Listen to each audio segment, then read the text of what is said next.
Trip-hop is one of those genres that feels like it drifted in on a foggy night and never quite left.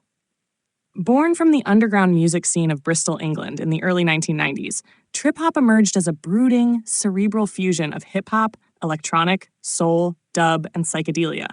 It's music that feels both timeless and out of time, music for midnight walks, rainy windows, and introspective moments. With its haunting atmospheres, hypnotic beats, and textured production, trip-hop didn't just carve out a niche. It rewired what electronic music could sound and feel like. The roots of trip-hop trace back to Bristol's multicultural musical landscape. A melting pot of reggae, punk, hip-hop, and post-punk scenes, the city gave rise to an experimental sound that was gritty yet ethereal.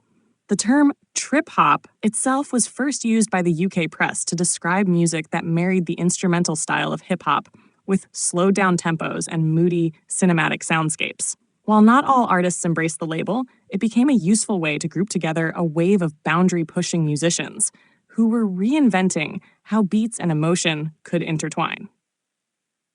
No discussion of trip-hop is complete without Massive Attack. Their 1991 debut album, Blue Lines, is often considered the genesis of the genre. With tracks like Unfinished Sympathy, Massive Attack blended lush strings, soulful vocals, and laid-back beats in a way no one had done before. The album's influence was seismic, introducing a sound that felt urban yet surreal. Their follow-up albums, including Protection and the ominous Mezzanine, further defined the trip-hop aesthetic. Songs like Teardrop and Angel layered haunting vocals over minimalist beats and deeply textured arrangements, becoming staples of film and TV soundtracks and sealing Massive Attack's status as genre pioneers. Another cornerstone of trip-hop is Portishead. With their 1994 debut Dummy, the band, fronted by the mesmerizing Beth Gibbons, took the genre into even darker, more noir-inspired territory. Portishead's sound fused jazz samples, scratchy vinyl textures, hip-hop drum loops, and chilling vocals. Tracks like Sour Times, Glory Box, and Roads created an atmosphere that was as emotionally raw as it was musically sophisticated.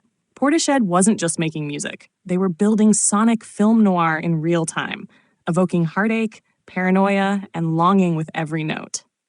Third in the holy trinity of trip-hop is Tricky, a former member of Massive Attack who struck out on his own with the landmark 1995 album Maxinque.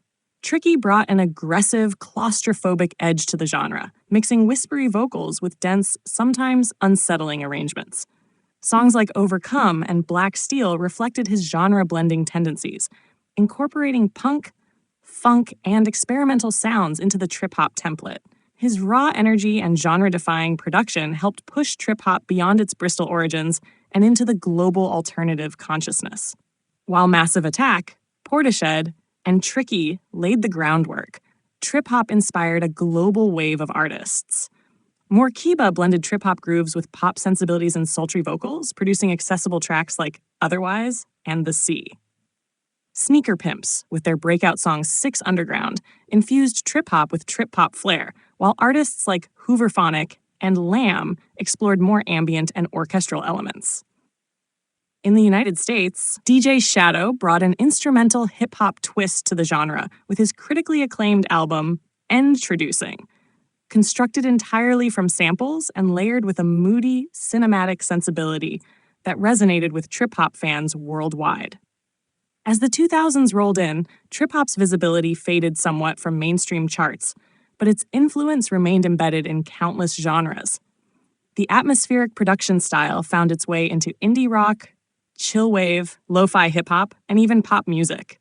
Artists like FKA Twigs, The Weeknd in his early mixtapes, and Lana Del Rey exhibit trip-hop's DNA in their moody tones, slowed-down beats, and emphasis on ambiance.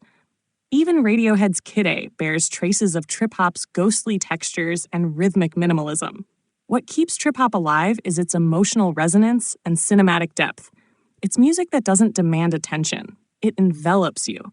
It's as much about mood as melody, as much about space as sound. It invites you to slow down, feel the undercurrent, and get lost in the haze.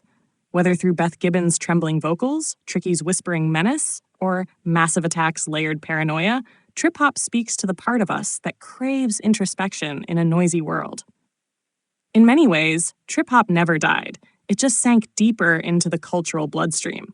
It may have emerged from Bristol's smoky clubs, but its influence spans continents and decades.